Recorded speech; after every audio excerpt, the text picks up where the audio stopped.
Welcome to the Smark Foundation podcast. I'm Eric. This is Adam. Hello, everybody, especially all of our new friends on Blue Sky. Oh, We have man, made yeah. so many friends on Blue Sky this week. It is incredible. Mass exodus from Twitter, definitely the best move I would recommend to anybody who's like us looking to get out of the toxic Twitter space. We went on Twitter because we thought it was kind of what we had to do. Because I mean, it's the biggest brand in social media in terms of this kind of stuff outside of Facebook, probably. But yeah, if you're listening to us and you haven't gone to Blue Sky yet, go to Blue Sky. Oh my goodness gracious. It's such a better atmosphere. And we cannot wait to integrate all of our new friends from Blue Sky that we made over the past, 4 days into the Smark Foundation proper. Oh, yeah. I cannot wait. I am like, we are a positive space podcast, and I know that there are certain things that we've been kind of down on in the last few episodes, but I mean, to be fair, honestly, I think we try to be positive but also constructive. right. I believe we try to be constructive. I don't think we should ignore bad things. I think we should try to help make things better, not just tear down for the sake of it.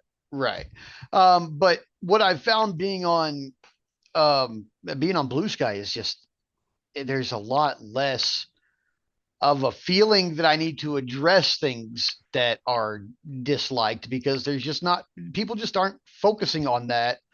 And I'm really enjoying that part of it. Like, I'm really enjoying being able to open up a social media network, see things I want to see, that I want to positively react to, and not be drawn into, a negative kind of, back and forth between me and some bad faith actor who's just going to make me say things or draw things out of me that aren't part of who I am. It's just going to, make me meaner than I should be. And I'm so happy to like be in a place where I open it and I feel like I'm a little bit more, I'm in a place where other people are It's also wanting to be happy. It's a safe space. I mean, I know that phrase gets ridiculed by some people, but in this case, it absolutely applies. It is a safe space for people who just want to enjoy the things they want to enjoy. And in this case, that happens to be wrestling. Yep. And they have a wrestler emoji, which is I great. love They it. have excellent emojis on this site too. If you're an emoji person, this is definitely your site. Oh yeah. But yeah, instead of using a hashtag, you can use particular emojis Mm-hmm. to catch the eye of people who are interested in the same things that you are. I think Mm-hmm. that's great. Yeah, and we've been on the site for less than a week, and our official podcast Blue Sky account has 126 followers already. You, Mm-hmm. sir, you have 382 followers. That is insane to You me. you put the butterfly in social butterfly here, my friend. Dude, that's so insane to me. I made it onto one of Andy Nemity's lists of people to Yeah, follow, one of his basic like follow that's packs. And that's it is killing, man. fantastic. And thank you, Andy and Amy, for first of all helping bring the community together. Thank you for adding me to one of your lists and helping raise our exposure on this platform. I really appreciate it. I appreciate all the work you guys have done. Um, it's this whole thing is crazy. It's like so cool. So it's open source. So as a tech guy, I gotta like just glow on this for a minute. By all It's means, glow open away. source. So if you guys look on our official podcast page, there is a post that we have up there from yesterday that shows 4 different wrestling feeds that you can take part in. Just via hashtags. If you hashtag certain things, WWE, AEW, pay-per-view names, TNA, Impact, the TNA wrestling and Impact thing is going to have to change up a little bit because the Impact hashtag is being used by an organization called Impact. Oh. And they're actually a really good, like, veteran-based organization. And so I don't want to nerf their exposure on that thread, but it is interfering a lot with like trying to find TNA and Impact related content. Other than that, though, I have a New Japan one. I don't even watch New Japan, but I totally went through and found all their pay-per-view names and like all their big event names and stuff, and associated tags and emojis and everything like that, and put them all in this thread. So if you post about it, or if you just want to pin some feeds that give you specific companies or just a general pro wrestling feed. I know there are a couple of other general pro wrestling feeds out there. I subscribe to those also. But I took mine, and I know that creating a basic feed kind of limits your feed a little bit. So I used my tech knowledge and I went into the Sky Feed, which is their open source platform where you can code and do all kinds of cool things. You can actually edit the code of the site, um, Yeah. and I have change no way things. how I I'm have not no going to idea do how to it. do that, but I think that's awesome that they empower their users to be able to Mhm. do that. Like they're crowdsourcing the ways to best serve their communities, and I think that's rad as hell. Like that's amazing. Like it puts the social in social network, and consequently the network in social network. But still, Right. like it's I think it's fantastic, and I would encourage everybody, if you're looking for a social media outlet, this is the one. This is the one that's going Definitely to keep is. you sane. When you block somebody, they stay blocked and they disappear forever. Ooh, I love that so They much. they just vaporize. That Um, you will never see them again. You'll never interact with them again, and it's fantastic. And the community itself, at least, I mean, I assume there's this way with all of Blue Sky, oh, there are. But with Wrestle Sky specifically, which is all I've really interacted with, they are very on top of keeping those bad faith actors that we talk about all the time, keep them from infiltrating. They block them into oblivion so they have no presence whatsoever. Because if you block them and they can no longer interact with anybody, they when they're not even being retweeted or reposted, whatever, then they're not getting the engagement that they're looking for. And you can't even, this isn't even a monetized site. So it would be pointless for them to do that anyway. Most of these grifters are on there to farm engagement by stirring up dissension Hmm. and getting that engagement via more clicks or views or whatever interactions, that feeds their pockets. And this doesn't give that to them. So they're even less incentivized to come over here unless they're really, really, really adamant about trying to get people's goat. But this community is so on top of Hmm. it. They're so on top of protecting each other and their fandoms and not succumbing to the toxicity that often happens with fandoms in general, and especially ones online when you've got, the Wild West out here, like on Twitter. So Hmm. like You know, it's fantastic. I cannot say enough glowing things about it.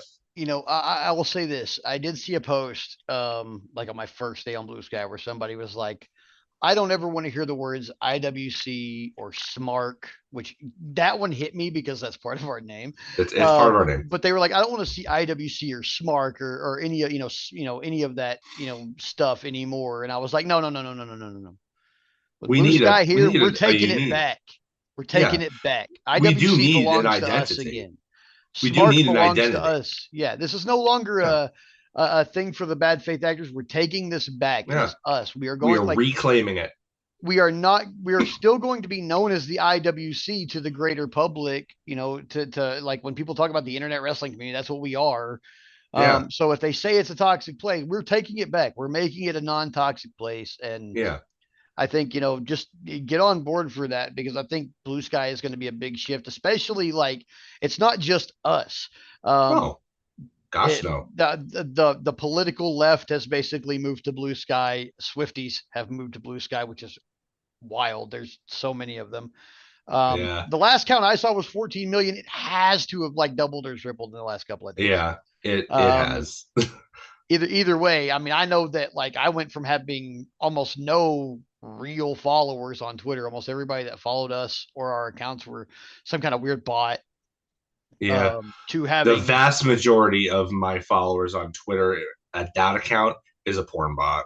yeah, Like it's that's Twitter yeah. I for you. mean, yeah.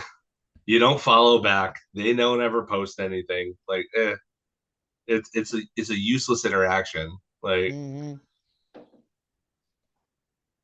but So anyway, I guess yeah. before we go on to the rest of the show, I do want to shout out one person in particular, my friend Jess.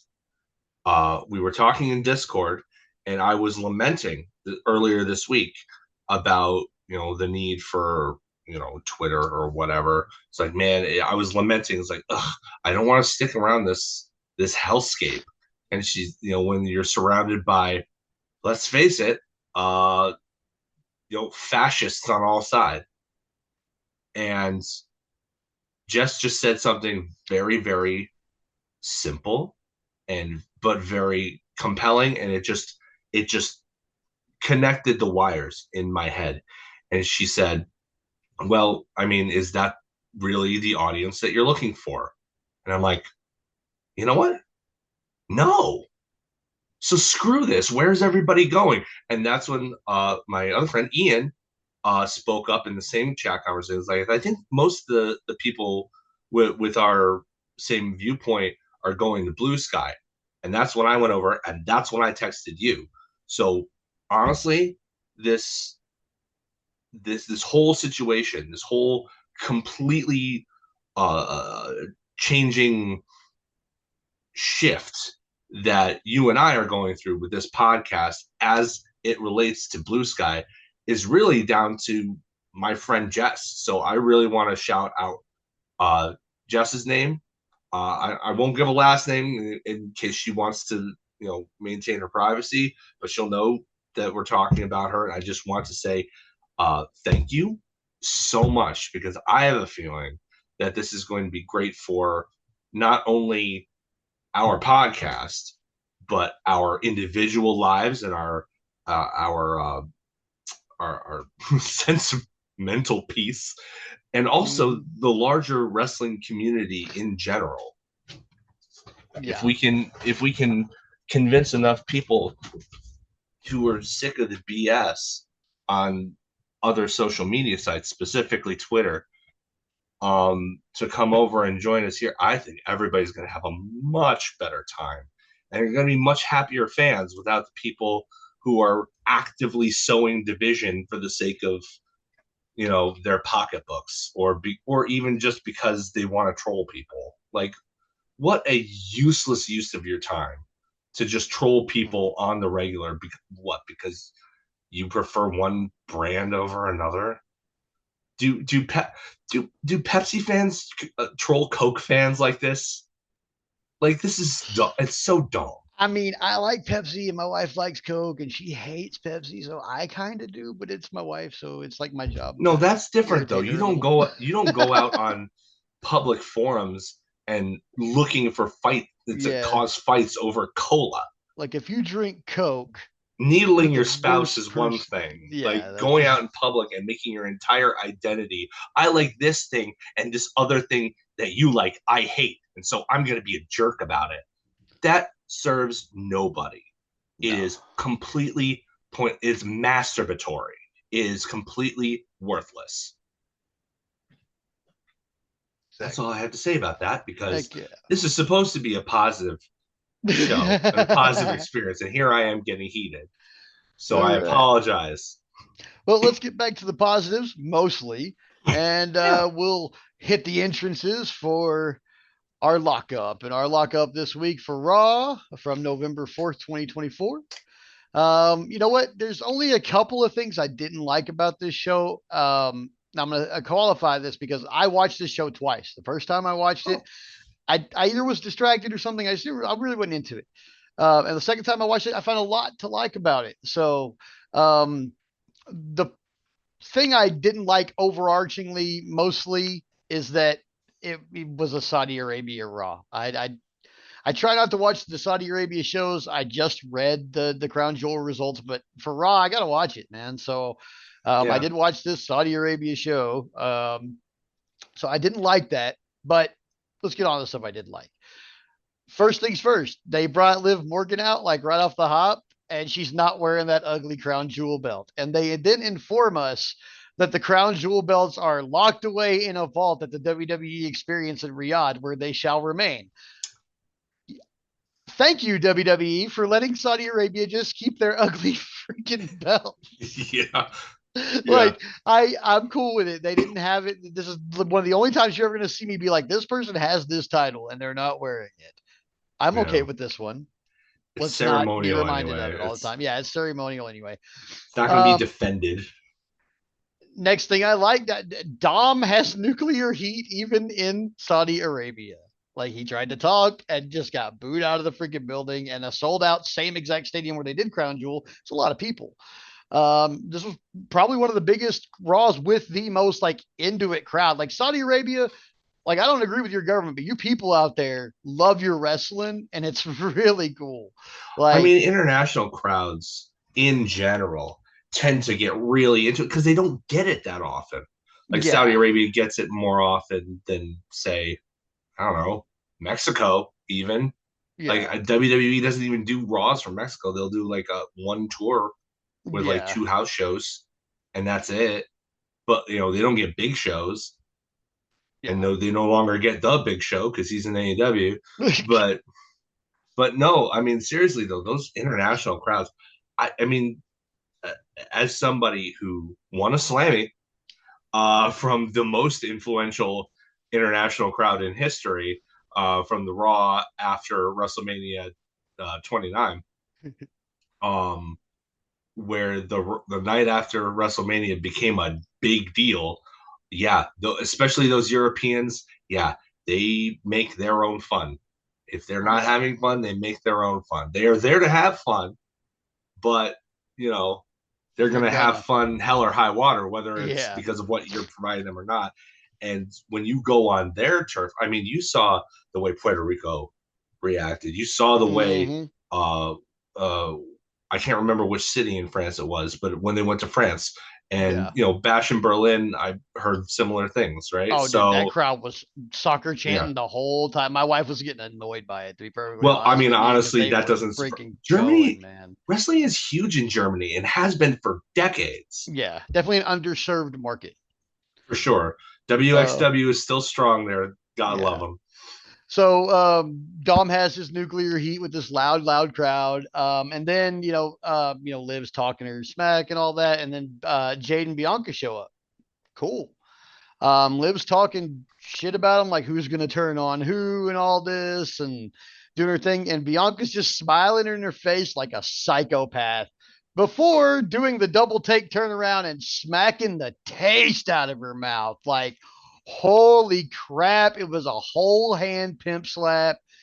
She straight up, I think, legitimately put Liv Morgan on her butt. And like she was selling the face throughout the entire following match, which was a women's battle royal to determine the number one contender to her title, which turned out to be Io Sky. But it's because of interference. Like the tag team champions were going to be the last two in there. They were going to face off against each other. They were smiling about it. They were ready to get down and have a match, and it looked cool. I mean, it's Um, pretty clear that they're building towards that for WrestleMania. yeah. It has been Um, since last WrestleMania. but since I'm moving forward, let's move into that women's battle royal for the tag title. So I mean, Liv interfered, and the Bianca and Jade got pulled out of the match, so they're out. Um, but before they go Bianca out, got pulled by her hair, didn't she? yeah, she got pulled by her hair, dude. I Like, saw that clip. oh god, Raquel had her hair and was like standing like 8 feet away from the ring, just yanking. Man, I can't imagine. Like, I'm sure that she's used to it because she uses it as part of her gimmick. But I just, I hate having my hair pulled, so I can only imagine. Um, one thing about the that I really liked about it was Maxine Dupree seems to be improving in the ring. Which I mean, that's a far. She's a far cry from getting booed out of the stadium and treated terribly. She did like a reverse worm with an elbow drop at the end. It was super cool. Um, Ode and to Otis. yeah, an ode to Otis, but it was super cool. She looked like she was having some fun out there. So props to Maxine. Katana Chance was our cat skinner. She got thrown out and ended up like walking on her hands from the announce table all the way back to the ring. So totally cool. And then she like That hooked her doesn't feet on the surprise me, given her background with yeah. the American Ninja Warrior stuff. Mm-hmm. Like, I mean, she's going to be the Kofi Kingston for a lot of these battle royals for Right. years to come, I think. Towards the end of the match, before Jade and Bianca got eliminated, they did a tandem KOD and Jaded together. And I don't know if they did a camera bounce on it or if it just really bounced everything like that, but it looked super cool. I don't know if they did a camera trick or that, but it like literally the whole thing just like my whole screen just kind of did this bounce when they hit, and it was really cool. Oh no, Um, Kevin Dunn is back. Ah! yeah. Um, After they got eliminated, they're outside and they're, Raquel and Liv are confronted by Jade and Bianca for interfering in the match. And I don't know what Arabic is for "you fucked up," but I'm pretty sure that's what the crowd was chanting at them. So, I mean, it even had the same cadence and everything. It almost sounded like "you fucked up." That might actually be what they were chanting, but I don't know if that's exactly what they were. But it sounded like "you fucked up." Um, then Io Sky won that match with a nasty German suplex on the apron. It was gnarly, but it was cool, man. Like but it was nasty. It was a nasty, nasty suplex, and it kind of landed on her head. But if she's fine, it looked fantastic. Then we had the next thing I really liked. White Six had a video. They have Miz Cap. So yeah, they've got Miz captive. He's tied up in this black room with tape over his mouth. But right at the beginning of the video, they flash this like 2 second, like blink and you miss it 2 second clip of the Miz with, I think, Kurt Hawkins and Bo Dallas. Curtis Te- Axel, probably. The yeah, Miz Taraj, yeah. yeah. But he's Yeah. telling them, "I'm gonna make you stars that your families can be proud of." Yeah, that was Curtis Axel, yeah. And so Because he had now, those two guys as his little running buddies, his minions for a while. yeah, Axel. So yeah, but he tells them, like he tells them he's gonna make them stars or whatever, and that's like the first clip of this, fuzzy video, and then it goes into Miz being in captivity, and he's like, "You don't want me, you want Final Testament," and Uncle Howdy Bo Dallas is like, "No, I want you, and you're Yeah. gonna suffer." And that's pretty much the long and short of it. But it was cool the way they slide in that little 2 second clip just to kind of inform you, but blinking you would have missed it. So I'm sure there's some people out there who are like, "What's going on?" But they're telling us loud and Yeah. clear what's happening here. After that, we had War Raiders and New Day. Super great match. Here's where I'm going to talk about a little bit about the other thing that I didn't like. The only other thing I didn't like about this, they're really slow playing the New Day turn thing. Like him and Xavier and Kofi are not getting along in matches now. They're yelling at each other on promos. Like, okay, guys, like how much further do we go before, like, you're telegraphing it to us? What's the play here? I just wish they would kind of get to it. But the War Raiders in their match was really good. The War Raiders picked up the win with this, even another finisher called the War Machine, which is like the waist lift up German over, but Yeah. the clothesline from Ivar off the second rope Okay. I into think that. wasn't War Machine their name on the Indies too? I think it might have been. I'm pretty sure it So was. so they I guess they named their finisher after themselves. But yeah, I mean it's pretty gnarly. I mean he jumps off the second rope, clotheslines the dude, but Rose got him in the waist In the lock, and waist he lock. just takes him over with it. So it looks gnarly. I Um, mean, everything they do looks great. They're yeah. well oiled. The last thing I want to harp on is Sammy got to come on. I guess he's made peace with doing these shows. I don't know what was exactly happening with him not doing them before, besides the Syrian thing, because he's Syrian. Yeah, it was never about him. It was about the Saudi government Yeah. because he's very pro Syria. But Yeah. those alliances and they shift all the time over there. Yeah. I don't think. I think Saudi Arabia probably has other concerns on their mind at the Mm-hmm. moment than But he, somebody who's a Canadian Syrian. yeah, he came out wearing the keffiyeh and he spoke to Arabic to the audience for a while, and then was mentioning how important it was that he was on national television in the United States speaking Arabic. On WWE Raw. He's like, speaking my language and all this. You could tell it was very important, very emotional thing. It's kind of what started his promo before he went into his bloodline stuff. But the part I really enjoyed and the part that I think was worth mentioning is that he was on the show. He spoke Arabic on the show, and you could tell emotionally that was like a high point for him. Yeah. So I really enjoyed that. So yeah, Raw. Overall, after a second watch, there was a lot to like here. I mean, there was a lot of good stuff in the matches. I really enjoyed it. So, I mean, I'm giving a big ol' up to Raw this week as usual. More to enjoy than not to enjoy, and the stuff that I didn't enjoy was just really. I mean, like one of them could just be long-term storytelling where I'm going to get a twist that I didn't expect. I'm going to end up I loving it. I still think that they're probably just trying to draw it out until aren't they doing like a special show for the 10th anniversary of the New Day or something like that? Yeah, they were I talking think about doing a 10th anniversary I think celebration for them. I think So they're whatever it is, whether it's Xavier turning his finally turning his back or and completing his heel turn or going the other way and reconnecting. I think that they're waiting for that moment and having Big E come in and at the very least try to reconcile between the two. Whether it takes or not is depending on where they want the story to go. But I think that's where it's leading because that's the only reason I can think of that they would hold out this long when we know that this is coming. yeah, yeah. So yeah, man. I mean, I think Raw was pretty good this week. But that leads us into our shine. Yeah, let's go to the shine, baby. All right, time for the shine, which this week is Dynamite, as usual. Lots of good this week. Claudio and Castagnoli and Pac met Darby Allin and Orange Cassidy in the opener. Start hot. Good old fashioned chaos. The Death Riders, which is their name now, they finally settled on the Death Riders. They're not the BCC anymore. They're not Yep. this nebulous, what are we thing? They are the Death Riders. They come out first through the crowd as usual, and they're standing in the ring. And then Orange Cassidy comes out, and he just kind of taunts them from the set. And so Pac and Claudio look at each other, and they're like, "Well, he's alone. Let's go kick the crap out of him."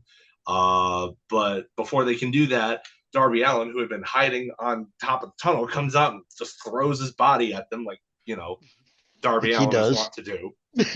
Um, yeah, so it just started with this wild brawl that lasted for a few minutes before it spilled back into the ring.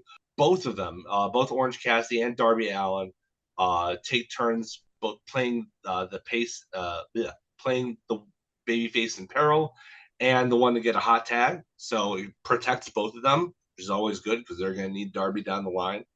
Um, but eventually, Cassidy hits orange punches all around, prompting ineffective interference from Wheeler Yuta, but effective interference from Marina Shafir and John Moxley. And the ref just throws the whole thing out. It's an implied disqualification win for Cassidy and Allen. They like to do these schmaz things where, they throw it up, but it's like, come on. There was only one person who drew, one team that drew a disqualification. And it sure as heck wasn't Orange Cassidy and Darby Allen. So as far as Right. I'm concerned, whether it's official or not, the baby faces won this by DQ. Okay. I actually like the DQ here. They don't usually use a DQ except for specific purposes in AEW. It lends more of a chaotic feel to the Death Riders. You never really know when they're going to interfere and when they're not. And since they don't use it often, it can kind of be their thing. Like, this is the only group where you're going to have DQ finishes from all the interference, and it's going to cause chaos. Like, the DQ finish can almost be a kind of gimmick for the Death Riders in a certain extent, because unlike Raw from 2019, not every finish is a freaking DQ or count out or whatever where you expect it. It's unexpected enough in AEW as a rule that you can get away with something like that here. The beatdown continues until the rest of the conglomeration shows up, chases everybody out, but not before Claudio he press slams Darby Allin into the ring post. He Ooh. running starts. He runs halfway down the length of the ring and then just chucks poor Darby right into the ring post, completely unprotected. His ribs must be killing him right now. I'm wondering if maybe like they're doing this to Darby on purpose. Like they know they want to save him as the eventual guy to beat Moxley,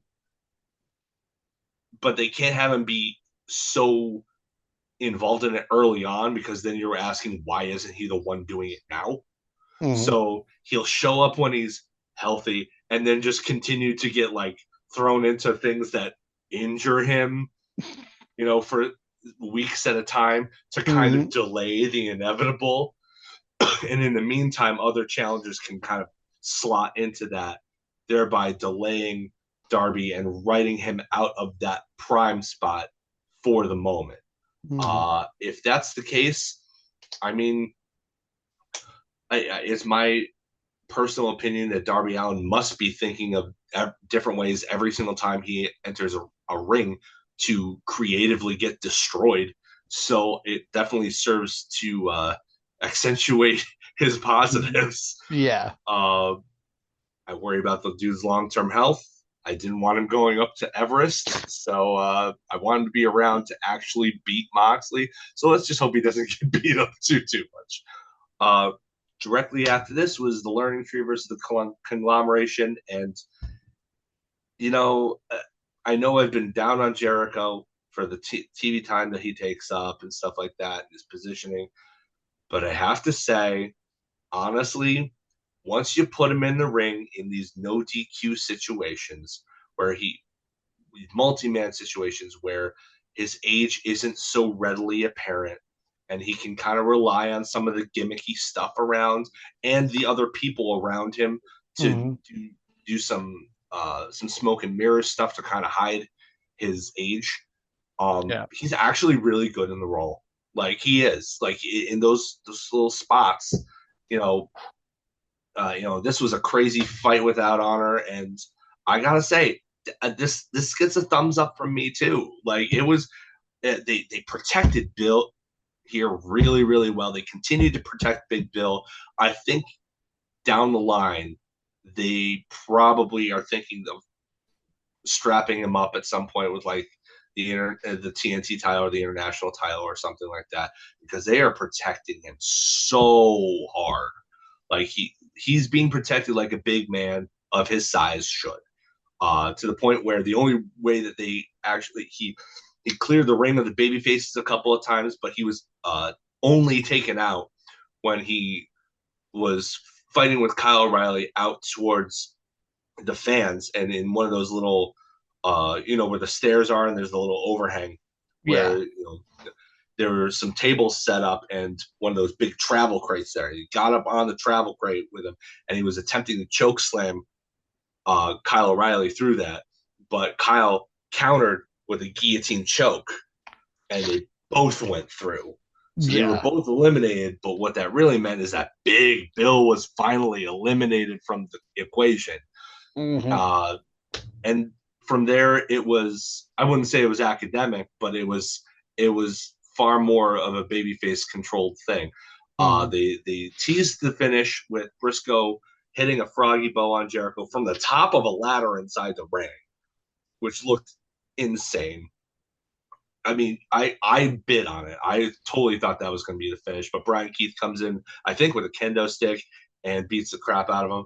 But it wasn't long before Ishii uh, got rid of him too, and Ishii is the one who picks up the pinfall victory on Chris Jericho with a sliding lariat and a brainbuster. I'm a huge fan of Tomohiro Ishii. Have him be the next challenger for the Ring of Honor world title so that Jericho isn't just like one of those guys who wins it and then loses it in his first defense. I hate that. Even with Mm-hmm. champions I don't particularly care for, it's like if you're going to give him the belt, at least let him defend it successfully once, just so to make him look more credible. And beating Tomohiro Ishii, the way he's been booked by Tony Khan, who clearly adores the guy and his work, that will mean something to this audience. Mm-hmm. So that gets a thumbs up for me too. Uh, the development on the Adam Cole, Roderick Strong, MJF storyline. The match with Cole and Black was okay. Honestly, it wasn't as good as I thought it was going to be or hoping it was be, but the angle afterward more than made up for it because not Mm-hmm. only did it clarify, uh, I think what was probably uh, a, a misexplanation of it from the beginning. What it was described as at the beginning of the storyline was the first one of Adam Cole and Roderick Strong to get 3 wins. Mm-hmm. 3 consecutive wins would face MJF when it's just if either one of them gets 3 wins. It doesn't have to be the first one to do it. It's not a race to 3. It's just if they can get 3 consecutive wins, either one of them, they'll get there. So it's Which going to be makes both more of them. sense. Which makes more sense because Mm-hmm. like what? Were you going to have Adam Cole and Roderick Strong have 2 matches at the same time? Like Yeah. I mean, whoever was booked to go last was Yeah. automatically it didn't make sense.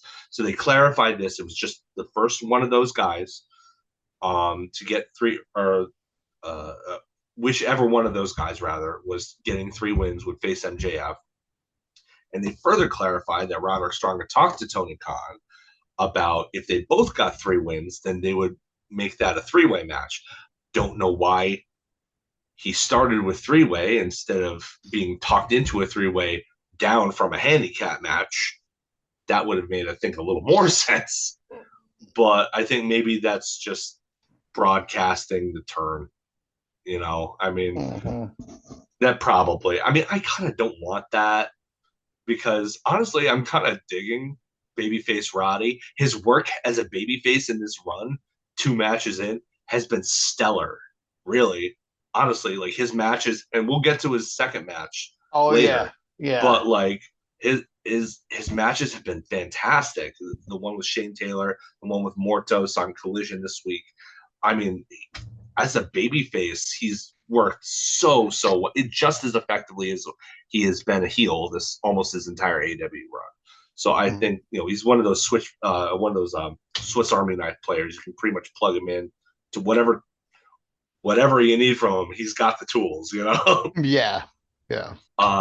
So MJF at this news was cinematically. I assume that they planned this thing out and filmed all of his little cinematic things where he's alone in his house watching wrestling, drinking wine or whatever. I assume that they did this all in one shot because I think he's wearing the same thing every time, and it doesn't really make sense that they would shoot this over multiple days if Yeah. they already knew the story beats that were going in. Mm-hmm. But he makes a phone call after after finding out this news and starting to seethe. That would pay off later. It turns out that he has a big dude in a suit at his beck and call, nameless dude in a suit. I don't. He must have been somewhere nearby because he was able to get the Dynamite Diamond ring from MJF Mm-hmm. in the span of like a half an hour. So he must have been near Connecticut somewhere. But but he Stanford. basically bribed Don Callis for the third guys that Roddy and Cole face to be members of the Don Callis family. So that set up Adam Cole versus Konosuke Takeshita next Mm-hmm. week, which I am super excited about. Although I don't know what they're going to do because it's a non-title match and both of those guys need the win. The unpredictability makes it good. I mean, for all I know, they could go with Roddy here and They then just could. draw it out. They could do that. Just have it be Roddy and have MJF get the win over Roddy, and then Cole later down the line get a match so as to draw the story out. I don't know. I like that I don't know. I like it. I like the story they're telling. So yeah, I'm all for that. On the flip side of things, Penelope Ford versus Jamie Hayter was good, but like it's the first time in AEW in a long time in AEW that I can think of that a match that wasn't specifically a squash match didn't get interrupted by a commercial break, which means that it was too short. Like these girls, they put on a good match for what it was, but it was way too short. Mm-hmm. Like I wanted more from Jamie, I wanted more from Penelope. I I like both these ladies, and I think it's just especially egregious when it involves the women's division to not have the match of that length. Like if you do it for one of the men's matches, okay. I mean, you don't do it that often, it's fine. But when you're only going to have one match featuring the women on the card, and that's the one that Mm-hmm. gets truncated. I think that's a bad look. Like, there's been a lot of work that's gone into rebuilding the women's division up to a level closer to where it should be over this year for AEW, and I do feel that they should continue to be commended for that. I feel like this was just a bit of a step back Mm-hmm. because as good as the match was for what it was, it could have been better if it had given more time. So Yeah. I'm I really want to hope. I want to hope that it was just time constraints or whatever, and that somebody's segment went long or something like that. Like, I mean, that's still not great, but I want to hope that the original plan was to give it more time. Mm-hmm. So that's what I'm going to hold on to. Positive thoughts. And then the show ended with Kyle Fletcher and Konosuke Takeshita versus Ricochet and a mystery partner. And we talked about this last week. I thought the layup choice would be either Mark Davis or Will Ospreay, and they totally didn't do that. They brought back Powerhouse Powerhouse Hobbs. Hobbs. Dude, when he I said was he's a little bit miffed, I looked at my wife and I go, it's Powerhouse Hobbs. Holy yeah, shit. And the thing went pow. I was like, vindication. and the crowd popped huge for it Oh too. God, it They was so absolutely awesome. loved it. It injected a lot of intensity to this match that it really, really helped. Yeah. And honestly, like, we've seen some people come back from injury and kind of, have to get over their ring rust. Powerhouse didn't look like he lost a step. Mm-mm. He was in there. It was as if he came back 3 months ago and had been wrestling Killed this it. whole time. He looked insanely, just on point. Now all we need to do is get that Meat Madness match finally made, Tony. I want it. I Mm. want. They were Yep, it's chanting time meat for for me, him and man. Takeshita. I want it. Give me what I want. Give me Yeah. what I want. Give me what I want. Oh The God. win eventually comes when Ricochet hits it. That new, like, half hidden blade thing that he hits with Yeah. the elbow The instead of forward the hidden blade. swiping. He's calling that the spirit gun. Yeah. And he hits Takeshita with that and pins the international champion clean. Not a huge finish of that, but I mean, somebody has to take the pin. Yeah. I mean, that's almost a given that Ricochet's not winning the belt, which is Yeah. fine because Takeshita should have a long reign. They've built him up so much that, good Lord, give the Yeah. man his flowers. So I mean, that the match itself that they're building to will be insane, and I'm really looking forward to it. Um, After the match, Davis does make an appearance to try and make the save when Fletcher tries to take everybody out with the chair. Adam Cole comes out to lead Takeshita away, to build for their match next week. But the rest of the family comes out, and as soon as Fletcher is about to hit, I believe it was Davis with the screwdriver. That's pretty much putting a return there. Ospreay does come out. Didn't expect him. Once they brought Powerhouse Hobbs, I'm like, okay, well, they're still selling it. Nope. Will Ospreay's still here.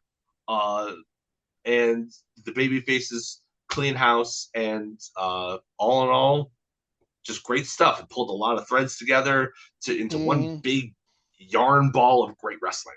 And I can't really ask for more than that. I thought it was a great show, with the exception of just, like, do better for your women. That's all.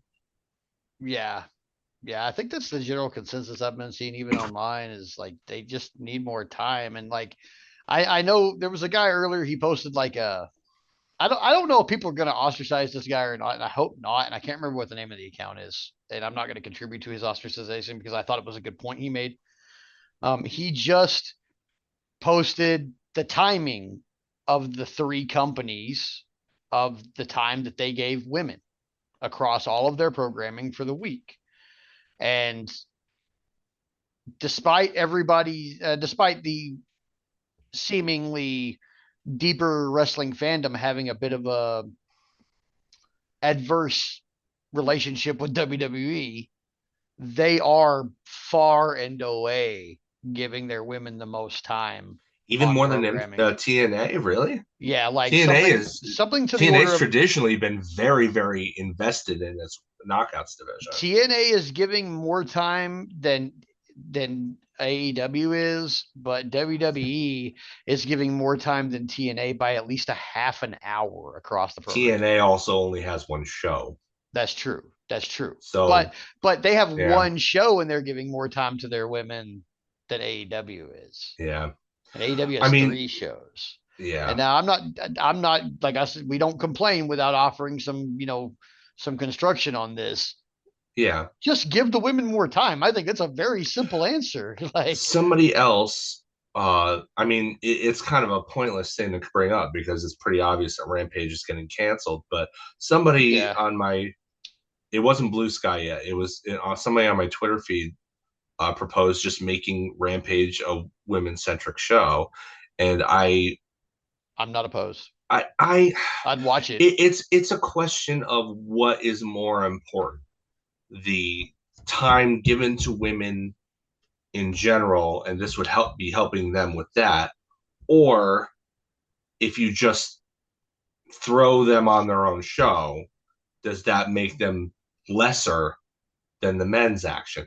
I think the only way that you really do it is to make that a women's centric show, or even do the reverse, have like only one men's match on that show, and then like one women's match on the main shows, and then the rest of Rampage be like women's centric, like three It- I three women's matches and one on men's on Rampage, and then the inverse on the other shows. yeah. I mean, I think maybe just. I mean, even I would go so far as to say even keep the status quo on Dynamite and Collision, and then just give them the third show. There Yeah, are so many like they're telling a lot more stories in the women's division than they're telling in the undercard of AEW. Like yeah, they're telling a lot more cohesive stories. People like Deanna and Taya need a place to yeah, flourish with their little mafia thing. Maybe add a couple ladies to it. yeah. But they I they think they need should. that, It But can't just they be the two of them. no, it's not a No, mafia if the it's just two vendetta should guys. be bigger. Yeah, but so it like I would go so far as to even just give them the whole show. But and here's maybe the kicker to that is that I don't always watch Rampage. Yeah. But if you told me there's about a 75% chance I'm going to see Willow Nightingale on Rampage, Mm. I might go ahead and just watch Rampage. I You think know, too that it would force them, because I mean, right now there are stories up and down, that don't necessarily involve titles, but that's not always the case. If no, you put them on a show where it's at least mostly, if not entirely, women centric, then that forces them to come up with stories that don't revolve around the belts yeah, for the women. And I think that in and of itself is reason enough. I mean, you've got this entire roster of women, and like, whoever's in the world title picture and the TBS title picture gets stories, and then usually there's one, maybe two other stories going on, and then a whole bunch of mid to lower card women who don't have anything to do but put each other over mm-hmm. endlessly. So it would, if they had that time, it would force them to craft something for them. Even if they're bad stories is better than languishing in catering. I So still go see my local indie, and they got terrible stories. So I yeah, mean, I'm not going to name yeah, which one. There's like seven here, so I'm clear. I don't have to like yeah, pinpoint which one, but there, I still go. I still pay the ticket, but the stories yeah. aren't there. But you just the Although to women be just need fair, more time. on the indies, stories are less important Mm, because they don't have serial, episodic TV. It's like that's true. I have a show once a month. Okay, the story is, okay, you won a match to be crowned number one contender to this title. Next That's month we're gonna have the basically the match. story. Yeah, next time we're gonna have a Yeah, match. yeah. That's pretty. I You mean, that is the you're limitation of the you're indie. gonna do your own promos on your own time. We're not gonna pay you for it. That's definitely Uh, yeah. And then half you the time know, they're not gonna do them. Uh, I will tell you, man. Whew, getting up. stories are much less important on the indies than they are when you have TV. TV, it's necessary. Yes. But yeah, I mean, I think the solution is just give the women more time, and I think they should get more time. This isn't a like the division is bad because you don't give them No, time. No, it's fantastic. Please give them no. more time. Like, Yeah, yeah. You've got so much talent there. You've got a yeah, really kind of, I think the roster is deceptively deep, and it's deceptively to the outside eye that's not familiar with AEW because they don't get the time to show how deep their division is. nah, they don't. They don't. There's And that's plenty all of there is ladies to it. sitting on the bench week to week that Now, like I can said, the definitely, good thing is yeah. that up until this week, they've been better. They've not been peak. They haven't been great Mm-hmm. with time, but they've been better. This week was rough on time for the ladies. My heart goes out to them because all they want to do is go out and live their dreams, and they'll be like, "Huh." You'll see. I mean, I'll talk about it in a few minutes with Collision too. So, Mm-hmm. but on that note, maybe we should get to the Morton, huh? Yeah, maybe. All right. So with our Morton this week, it's kind of a short one. There wasn't a whole lot to SmackDown this week, but there was some good and some bad. Started off with some good. Sammy had they had a little bloodline get together in the ring, and Sammy had a really powerful promo about how I know you want this. I know we all felt something when we were together in the ring last week, and I know you feel something. But Roman's response to it was kind of to shut it down. And that's something I don't like about what happened on SmackDown because like Roman's whole attitude was kind of back to tribal chief attitude. And he was like, why are you questioning me? And why are we wasting our time with Sami Zayn? And just not what we're looking for in a face. Like something, we Well, gotta I mean, it still makes sense with his character because Sami Zayn did turn on him. Like hmm, he did. He turned face, but like he did hit Roman with a chair in that traumatic way that was very reminiscent of how Rollins hit him in the back hmm, with the chair, and that was very deliberate storytelling from WWE. I mean, let's not pretend that it was an accident or no. coincidental. No, it was trying to recreate that moment to get that trauma out from the Roman Reigns character. Hmm. Like that one incident is what drives the entire Roman Reigns character from that point on. Everything that he does goes back to feeling paranoid that his friends are going to stab him in the back like Rollins did. Yeah. So I Um, mean, it makes sense. I think that he would be yeah. hesitant. I make sense that he's hesitant, just the dismissive. I don't know. I don't know. I thought we were past this already. Um, that's here's Oh, my he's just hiding his insecurities. here's He my just needs to thing. grow That up. stuff with the bloodline that I'm always like, man, will you please stop it? Like this is some of that stop it stuff. But other than that, like Sammy had a really good promo during all that, so you know, Big up for surprise. that, it was good. Um, we had a match with Candice LeRae and Bailey, which was really good, but it didn't have enough time. It just kind of like Hater and Penelope, like they just. So I feel like they're giving the women a lot of time on their programming, but some of the matches that they're giving them are just not enough. Like they give it time to cook a little bit. Like they were having a great match, and is then it just kind of is Candace still speed champ? yeah, and that's we'll get to that in a sec.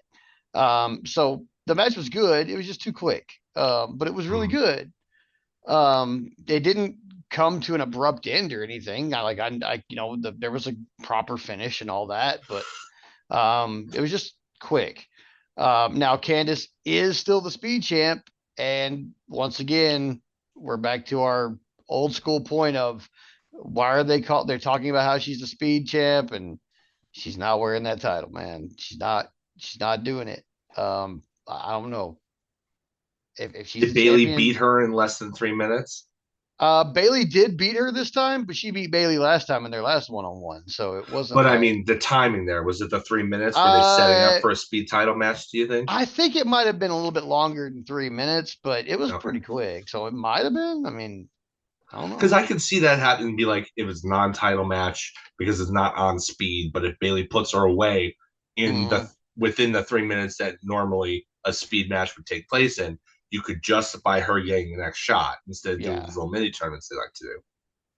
Then Orton came out. He had he wanted to talk to Kevin Owens. He called him out. Kevin Owens came out. They got into a brawl, and Kevin Owens pile driving. And so they've outlawed that move in WWE for the last like 6 years or some shit. Oh, it's longer than that. Um, Although they won't, although they let everybody hit each other with Canadian destroyers. Riddle me that. fair, fair, but he hit him with a pile driver. They really sold the the angle of it being an outlawed move, and they had to stretch her out, Orton. They had the neck brace. They sold it really well. Michael Cole's commentary really did a good job of putting this over. I thought it was really great, man. It was gnarly in the best way, and Orton sold it like he was dying, like he was making little noises and shit. Like Orton, to his credit, sold it like he was gonna die. It was great. Now they came back from commercial after that, and they were talking in like this serious tone about Randy Orton being hurt and all this. And then they like really abruptly went to like the Pretty Deadly music started playing, and they were suddenly in the ring, and DIY was in the other side of the ring. So they like completely skipped all their entrances. I Real guess mood whiplash, huh? while they're talking about Orton, and then they just like immediately, like the Pretty Daily music just starts playing, and Michael Cole just cuts off talking about it and starts talking about the match that's coming. And DIY is already doing. I don't like the DIY didn't get an entrance. I don't like how they abruptly cut it off. Paradigm shifted without a clutch on this, like, and I didn't like it at all. Like it ground the gears. But the match, Pretty Deadly, always super entertaining. But they were here to get squashed, and get squashed they did because Ciampa beat them in like less than 3 minutes without even tagging in Gargano. And it was Ooh. brutal in the best way.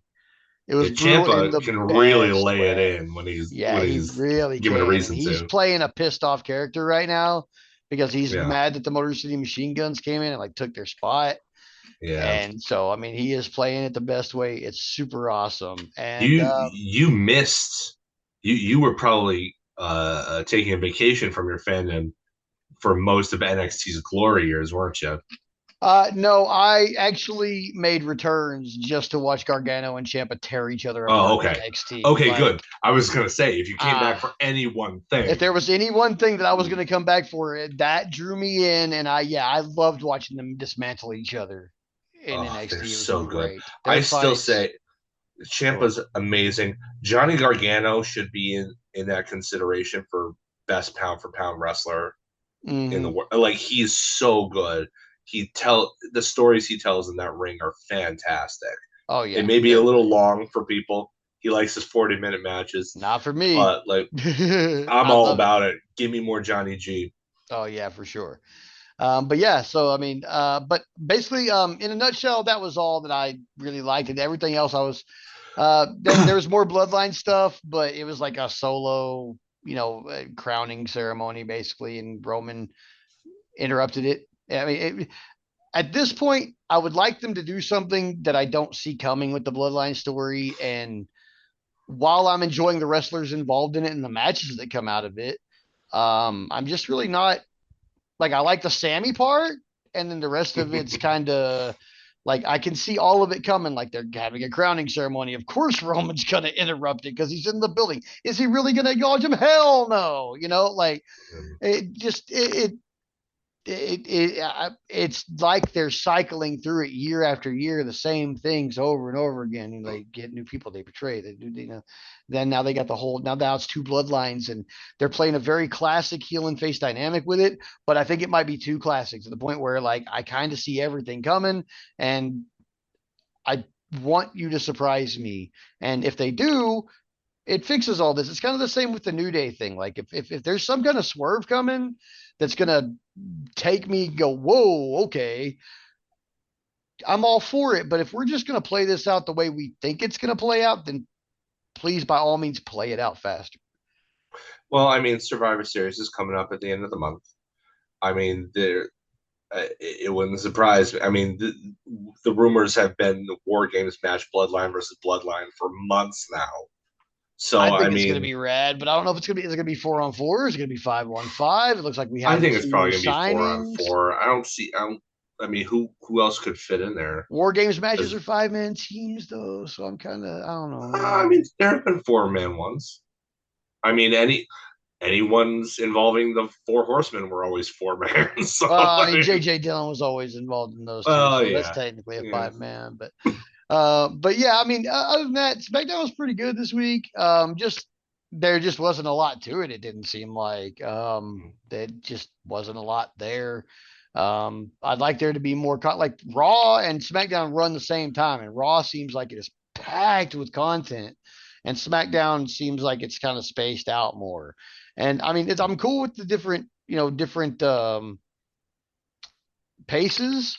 I'm okay with that. But I'd like to see more in SmackDown, Yeah. or at least just more that I can really talk about. I mean, I was kind of like I liked what I liked about SmackDown this week, but I was kind of indifferent to most of it. Where Mm. Raw, like after that second watch, I was really like, maybe I need more time so I can watch SmackDown a second time and pick some more stuff out of it. But Maybe. I didn't think SmackDown was as good as Raw, but they were both good shows. I wasn't like just soured on anything really.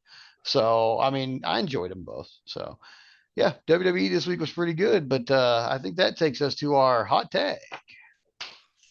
All right. So the hot tag this week is AEW Collision from 11/9/24. Lots of good. Again, I think that Collision tends to be the more wrestling focused show on AEW as opposed to Dynamite, which is the more story driven one. Not that there isn't both on both shows, but that tends to be how Collision is booked. That is more my thing. I love watching wrestling for the art of it as well as for the stories of it. This one got a little bit of both though. Top Flight versus the Outrunners was real good. Um, Top Yeah, it Flight is was. now showing dissension even between the brothers now, and not just between them and Leo or Action Andretti. At one point, Layla Gray was on the outside, and Truth, or I think it was Turbo Floyd or Truth Magnet. One of the, I think it was Truth Magnet, and he almost ran into her on the outside after being dumped to the outside. He's like, whoa, whoa, whoa, whew, whew, boy, sorry about that. But he was still within very close proximity to her, and Darius went for the tope anyway, Mm-hmm. regardless of Layla Gray's safety. And Layla and Dante got real mad about it, rightfully so. And Dante was kind of in his face about it. There's only one moment in the match, really. It was kind of early on. It was probably in like the end of the first third of the match, but important stuff. This Top Flight kind of falling to infighting has been going on for months now, but this is the first time that we've seen the two brothers actually butt heads. Mm-hmm. Important story beats. Um, but the Outrunners were great. They prove that in this company full of freak athletes doing insane spots and dives and weapon shots and everything, that sometimes the strength of your basics mixed with fantastic character work can and will get you over. Like, you don't necessarily need to do all the crazy insane stuff if your character work and your basics are on point. Like, Yeah. if you can connect with an audience in a myriad of different ways, and these guys have found a way to connect with the audience based on their personalities more than anything else, and that's great because that adds diversity to your locker room. You know, you can, Yeah. the more people you can connect with more ways, the more opportunities you have to expand your audience. The Amen. Outrunners get the win with the total recall on Dante, and they're going to go face Private Party at Full Gear. So we get the Outrunners on pay per view. Yeah, baby. Oh, hell Um, yes. So excited. Next, yeah. Next thing I wanted to talk about was Roderick Strong in his second match to try and get to MJF, get through to get to MJF against the Beast Mortos. I mean, if you've been following us, you know that we're both big fans of Mortos. Oh, we love Beast Warm. Mordos. I mean, it's very. He shouldn't have gotten the win here. As much as I love Mortos, it doesn't serve the story for Mortos to win here. So him losing is not that big a deal. The match itself was great though, because even though the dude has this mask that covers his entire face, he still was able to get over the fact that he was very conflicted facing Roddy in the first place, because Roddy and the Undisputed Kingdom have been really, really good to Mortos over the past couple of months. Right? They've been And trying to be his buddies. yeah, they really like him. They want to hang around with him, pal around with him. Uh, so far as I know, he's still on retainer as Matt Taven's lawyer. Uh, but he showed several times throughout this that he wanted to compete, and he wanted to impress his new LFI buddies. And Roddy did a great job putting over all of Mortos' offense. In fact, Roddy was on the defense for the vast majority of this match. He sold and bumped like the champ that he is. In the end, though, kind of fluky, but Roddy does pick up the win. I think what they're trying to do, I I genuinely feel, and if it was planned and I'm a mark, that's fine. I'm okay with it. But I genuinely do feel like that finish last week against Shane Taylor was a complete fluke, and that he accidentally, legitimately knocked out Shane Taylor with that high knee because of how weird that pin was. And this, he won with the high knee again, but there was no flukiness to it. So I think that they're taking that, and they're taking the real situation and utilizing that as a new alternate finish for him. It reminds me of a long time ago. I want to say 2003 or four, when Evolution was a thing, and Batista accidentally, legitimately knocked out Chris Jericho, and I think gave him a concussion from a clothesline. And they worked that into the story. So for the next month or so, he was finishing people with a clothesline, because it was proven, hey, he actually legitimately knocked somebody out with it. This is a legit finish, even though it's just a clothesline. When that guy throws it, it can knock your head off. I think they're going for a similar thing here. It fell into their lap, and they're using it. Nothing wrong with that. And that's an easy enough move to take. And all you have to do is, not get hit. Yeah. You know when it's coming, you sell it, nobody gets hurt. And because somebody may have accidentally got knocked out of it, it's got legitimacy. I'm all for that. All for that. But yeah, and I also like the fact that because of the nature of that move, that it's you can end a match with it unpredictably. Like I remember back in 1996 or so, when DDP and WCW was really, really ramping up. A lot of the way that he got over was he would take a drubbing for the first 5 minutes of a match, hit the diamond cutter, and it was over. And you knew it was over. And he could hit it from any angle at any time. You didn't know when it was coming, but you knew he hit that diamond cutter and it was over, no matter how much of a butt kicking he took in the lead up to that moment. I could see the unpredictability of that if they really worked into it, playing in a similar way with Roddy here. I would lean into it. Honestly, if I were Tony Khan, I would lean into that storytelling wise. Yeah. But I'm not Tony Khan. As much as I'd like to be on the creative team, because I think that would just be rad, I'm not. So, hey, if anybody in AEW, who is our new Blue Sky friend, is listening to this, maybe run that up the flagpole, huh? I think I'd like to see that. I can't be alone in that. We got to talk about Nick Wayne and AR Fox. Oh. Holy cow!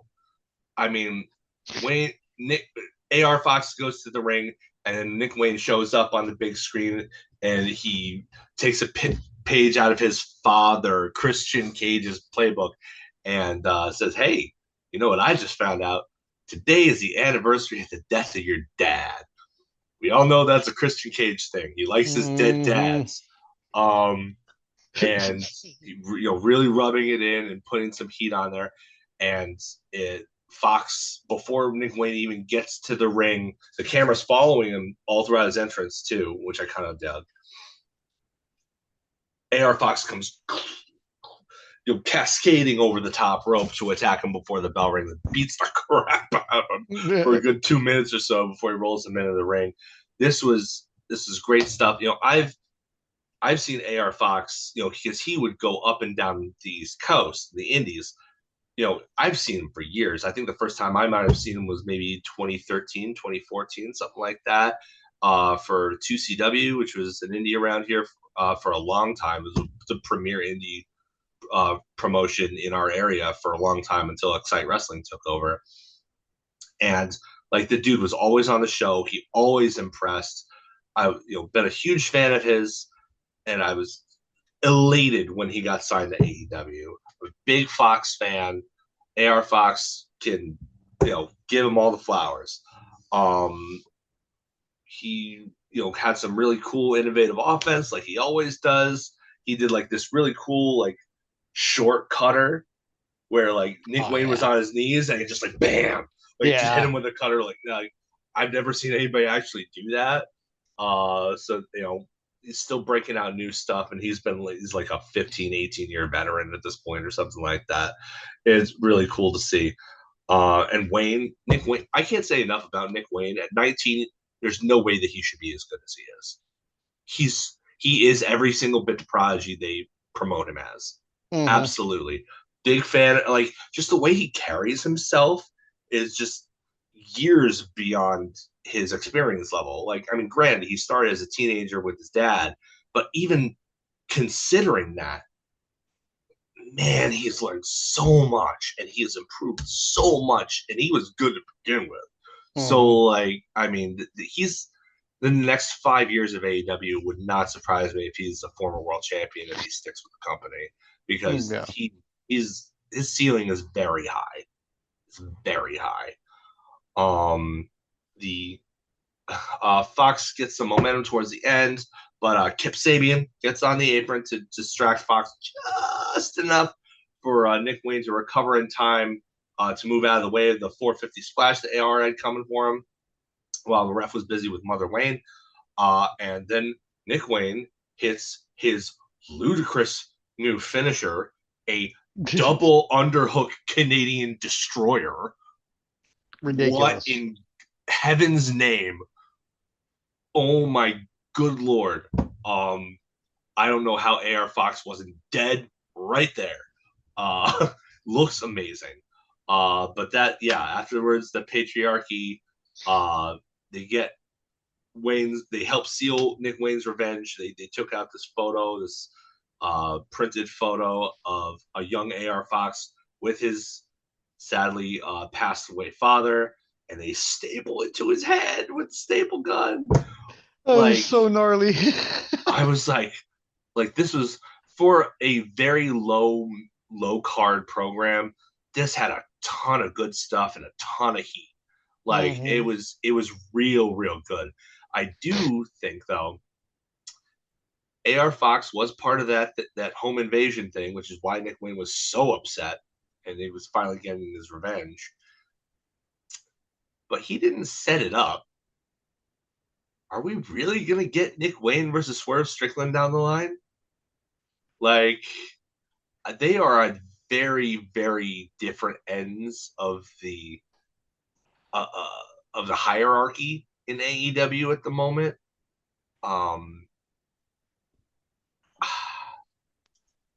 I would love to see the match, because the match would be good, but I do not see Nick Wayne having any chance to win.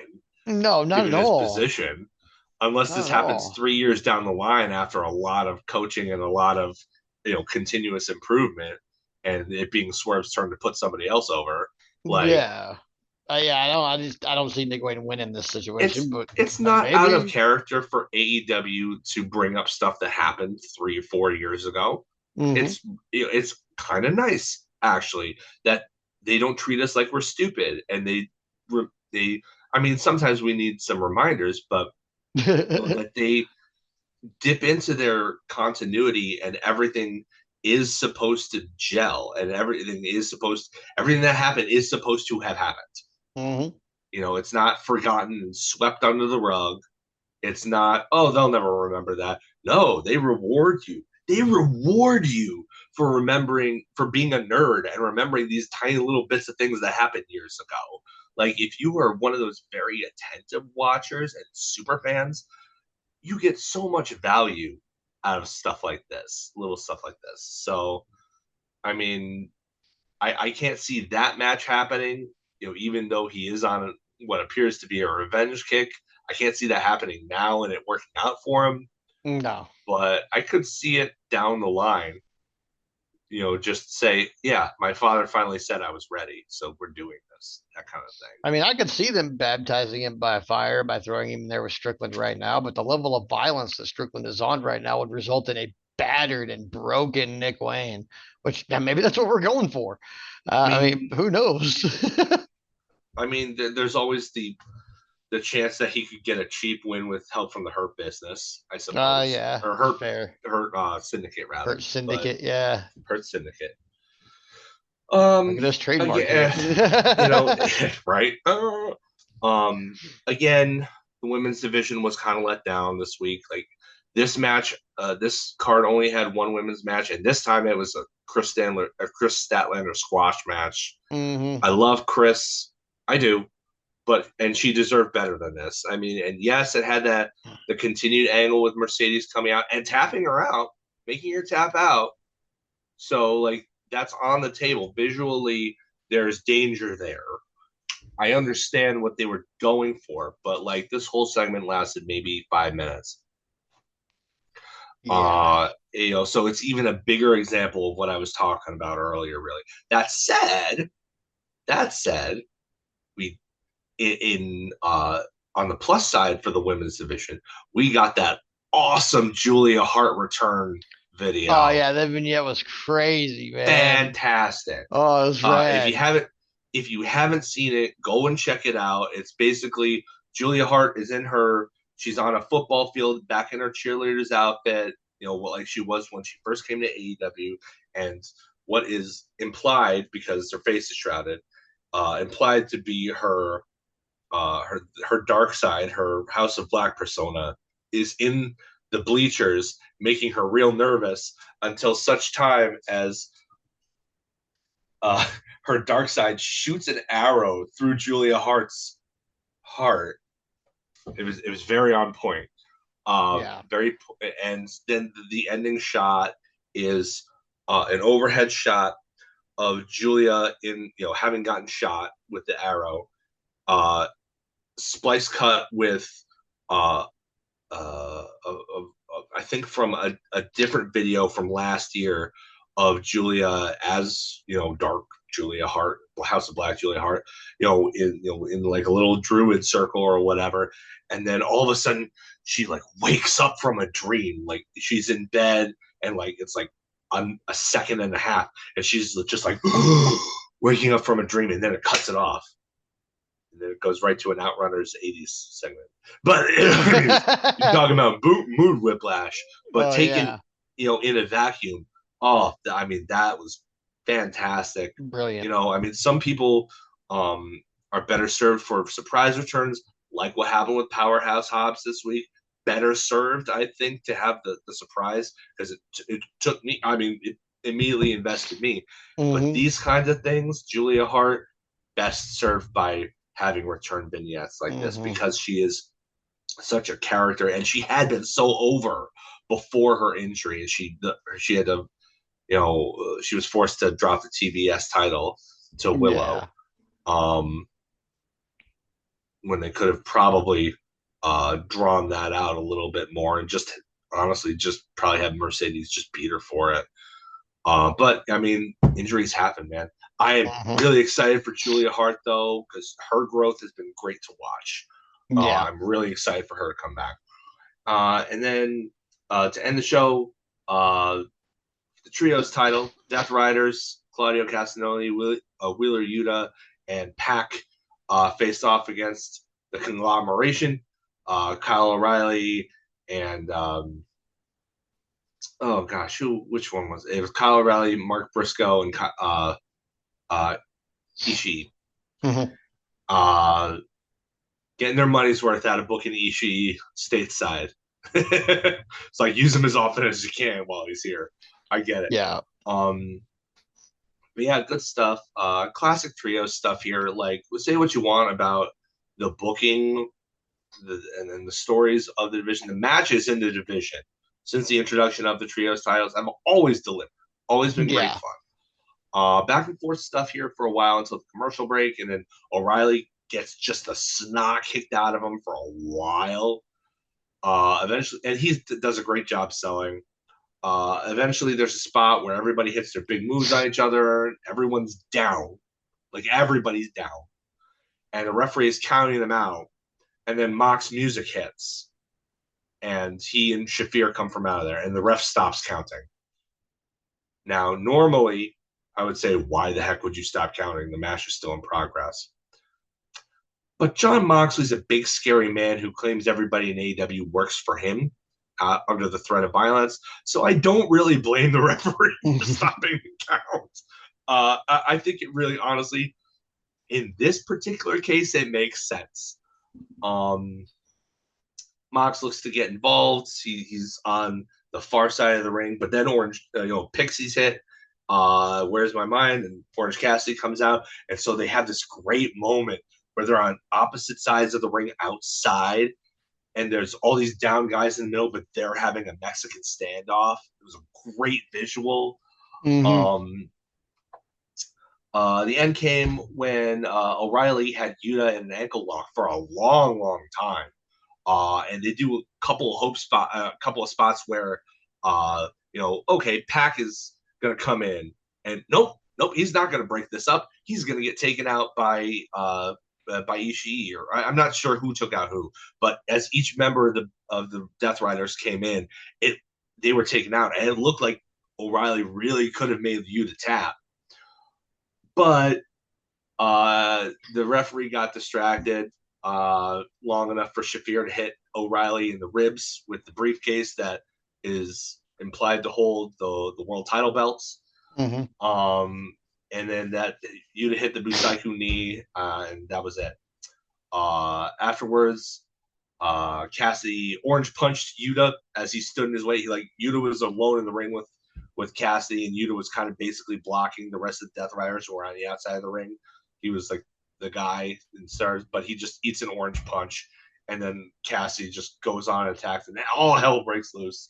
And it ended the right way, because even though the titles, the championship didn't change hands, the baby faces finally in this story ended the show standing tall. Mm-hmm. At the end, they needed that at this point, because it Yeah. was getting oppressive. The amount, like, you need at this point in this long story that's been playing out over a couple of months now, really, you Mm-hmm. needed to have that hope. It's like, okay, Yeah. Cassidy looks like he has maybe a shot. He doesn't. Spoilers, he doesn't. He's Mox isn't going to drop to that title to anybody but Darby Allin, probably not until April. But they're doing their best to finally give the fans some hope and somebody to believe in and cheer for, instead of just ramming down this invader force basically down their throats. They're unstoppable. Nobody can face them. Blah blah blah. You can only do that so much before the fans tune out. Mm-hmm. And I think they pulled the trigger at the exact right time. So that was great, and that was the show. Collision. Uh, I mean, Collision's a great show generally. Like, I wish that they would, again, beating that drum. I wish that they would have been able to give more to Statlander, or even if that match was going to be a squash, cut some time from another match and have another women's squash.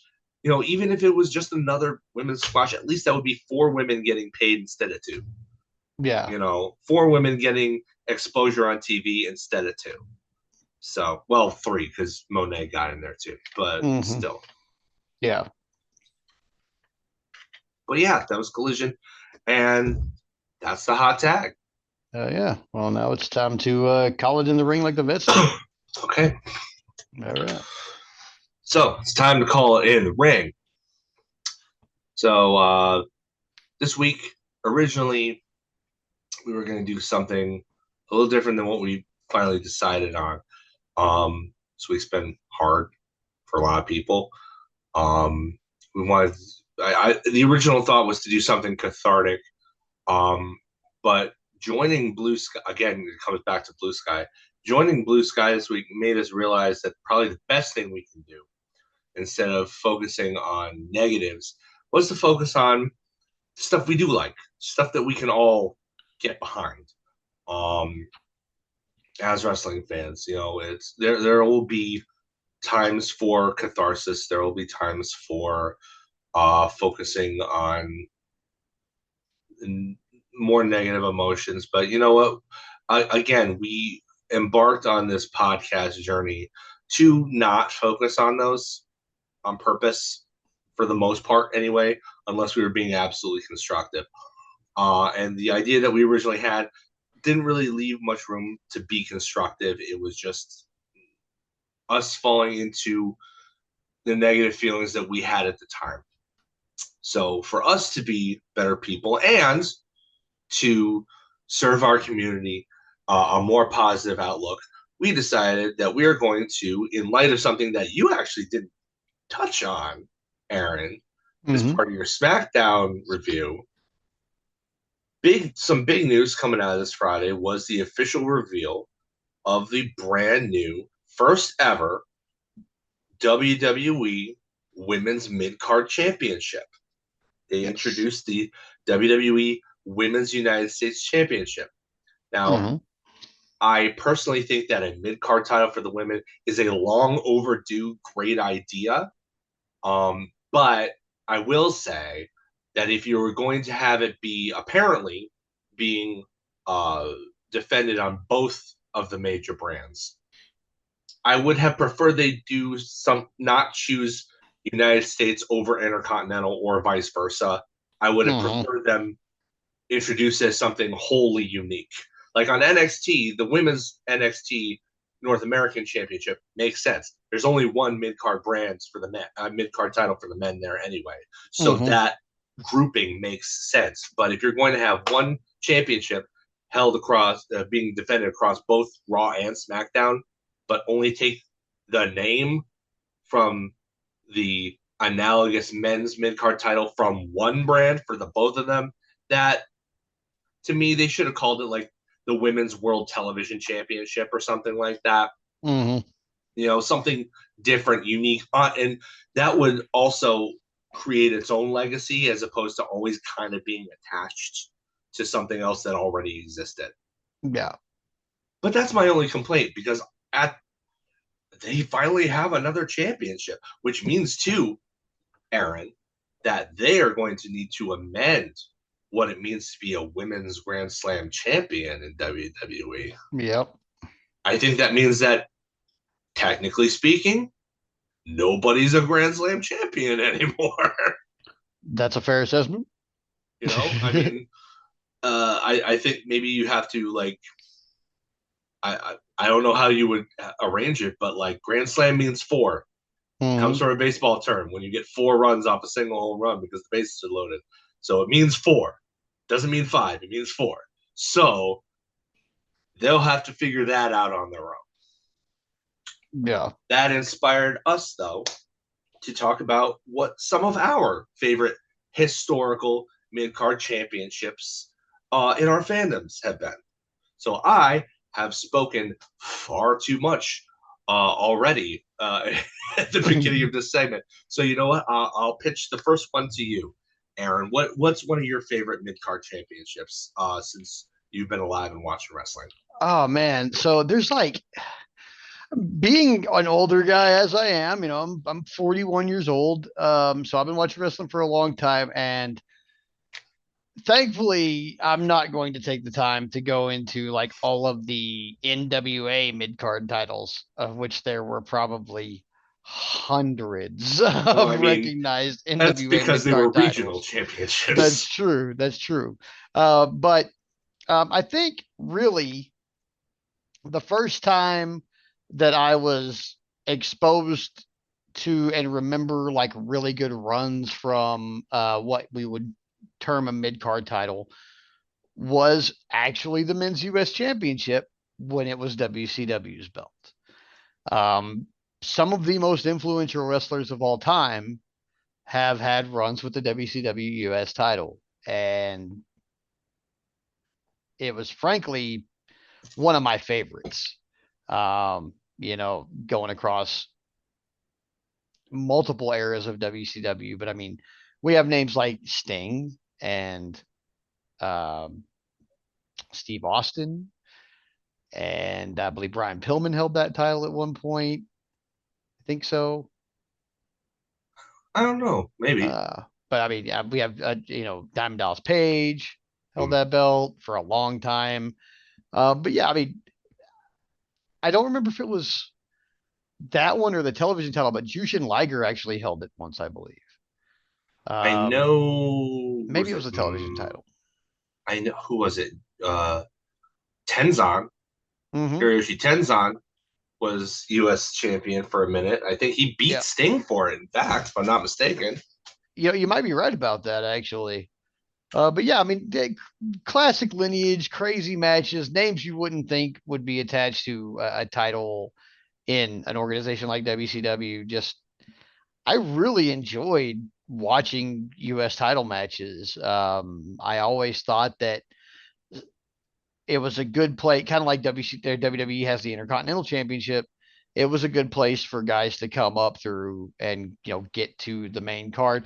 Goldberg famously held it while he held the World Championship. Yeah. So I mean, it had its good and bad, but it Well, was everything definitely, does. yeah, everything does, but it was definitely one of the more influential mid card titles of, especially of my formative years of wrestling, watching and remembering, and really being into the sport. I think the WCW US title deserved a mention on this list. Absolutely. And it was for a time there. There was a point where the WCW roster got so bloated that the people who held that title were more established names more often than not. Bret Hart was a four-time Mm-hmm. U.S. champion. Yep. Kurt Hennig had a couple of reigns there too. But before that, before like the influx of the NWO and stuff like that, that was a title that they would take chances with. You know who else were U.S. champions before they even really got like super over?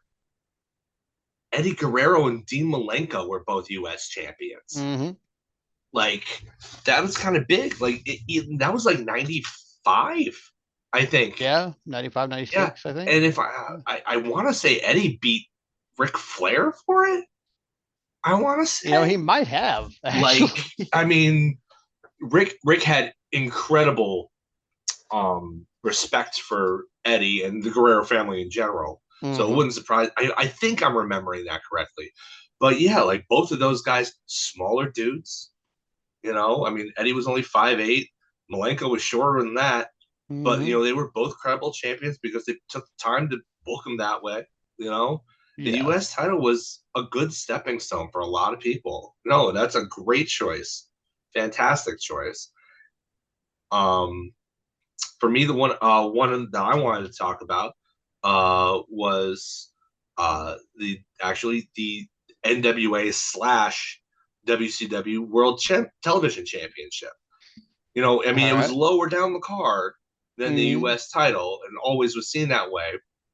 But I liked the idea of a title that was, if there was a TV show, it was defended like Yep. all the time. All the Like time. you saw a lot of title changes because of that, which was always exciting, especially during the Nitro era when they were really leaning into that to push that anything can happen kind of vibe there. But Mm-hmm. there were still some big stars who held the TV championship. There was a big stepping stone for them. Muda won the Mm-hmm. TV title off of Sting. Yeah. Uh, Arn Anderson basically made his singles career hold being the first guy to hold it four times across NWA and WCW. Like he was synonymous with that belt for a long time. And Mm-hmm. the one when I think the first three reigns was when the belt looked even better too. Like the one that you associate with the TV title, that design was Mm. kind of kind of mad. But like the NWA version of it, it was a really cool looking belt. I like that belt. Yeah. And then there's that. I mean, it's against he who must not be named, but Booker T had that great best of seven series Mm-hmm. over the TV title belt. Like there were points where that TV title actually meant a lot. You know, and then there was also the points where Hacksaw Jim Duggan found it in the trash. But uh, that being said, for a while there, the TV title wasn't a joke, and it was a Yeah. major prize. Mm-hmm. It was lower on the card, but like if you were winning the TV title, you were for a while there, you were seen as an up and comer. Like that's if it wasn't for the TV title, Booker T probably would not have eventually gained the singles success that he would eventually attain. Yeah. I don't think I without those series of matches against Lord Voldemort, among others, in the TV title scene, I don't think they put the world title on him 3 years down the line. I don't think Maybe it not. happens. Yeah. I was always a fan of the TV title. I don't know. Mm-hmm. Yeah, I really enjoyed the TV title. It was I know Pillman held that one. Um, but yeah, I mean, it was a good man. Like there was so many good matches, and yeah, always Yeah, being defended. I mean, it they was said definitely a television title, and workers' they title meant it. too. Yeah, Yeah, yeah. You like put it on workhorses, yep. guys with Even good Rick work rate. Martel got a short stint with it, I think, if I'm not mistaken. I Far believe past so. his prime, but like Yeah, Martel was a great hand. You yeah, know, yeah. It was a good like it was a belt for the guys who were over with the boys. It seems like, yeah, kind of. but Orndorff held it. Paul yeah, Orndorff held Orndorff that held it. belt, Yeah, everybody loves but Orndorff. before his arm atrophied. Yeah. Um, but yeah, like it was. I like the TV title belt. I love the concept of it being like, okay, if there is a TV show, it is going to be defended. Like you were always guaranteed, at least for a while when they took that stipulation seriously, you were always going to see a title match. You were always Mm-hmm. going to see something on the line, which I thought was that's great for engagement. You know, Mm-hmm. Um, so I don't inundate this list with WCW. I mean, my next one will be the Intercontinental title. yeah, I think Um, that's probably the classic one that everybody it's thinks of. classic. Everybody thinks of There's that a when you think reason. mid card title, but it's also, I mean, it's a launching point for literally everybody. I mean, we Mr. Perfect held it and then ended up being in the world title scene. Um, we will never forget Santino Marella, and he won it on his first night in the company. Mm-hmm. Recently they're hanging it off Braun Breaker twice now. And he's definitely going to be in the world title scene sooner than later. I am positive. Gunther revitalized that entire Oh belt's man, history with his title reign. he did. He did. I mean, it had a pretty storied history before him, and he still managed to, make a history-making title reign out of it. And I mean, it's synonymous with the mid card. I think you think mid card Intercontinental title is probably 9 out of 10 is going to be the first one that comes to mind. Unless it's just somebody who is, really, really into just sitting around and watching like old Crockett tapes and stuff. Mm. Which no offense there, that's rad, and I like watching old Crockett Yeah, tapes too. yeah, yeah. But I mean, it's just like a low hanging fruit, but there it is. Everybody who's anybody's held that belt. Pretty much, except for John Cena. Oddly enough, I still don't know how that one managed to escape John Cena. I mean, he was already entrenched in the world title scene, but long before he would have had to have been on the show with the IC title, because the brand Mm-hmm. split was fully entrenched by the time he debuted. That's true. So he was on SmackDown, and that's where the US title was at the time. Mm-hmm. And then he was a world champion, and then he wouldn't go drop that back down in mid card until 2015. And by And that he was the point, the U.S. show he was champion on again. was Raw, and the US title was on Raw. So that's the one he went after. I Like, mean, to be fair, I'm glad they didn't give him the Intercontinental title when they could have, because he would have turned it into a spinner. Well, I And mean, it looks like a I hubcap now. it Like, I I don't know. mean, it couldn't get much worse than that. I think the blue really helps, man. The Like blue I does, really sure, like, but yeah, the blue really helps. They could change some more aspects of the design, but to or me, just the redo it. Intercontinental But title will always be synonymous with that late '80s, early to mid '90s look when Brett and Shawn held it, and mhm. even Macho Man and Tito held that, a version, a kind of an earlier version of that. Yeah, the That's blocky. There's a reason they brought that design back. It's a classic. Nobody dislikes the look of that version of the IC title belt. Mhm. But this one Um, was yeah, obviously it splits the audience. yeah, So, yeah.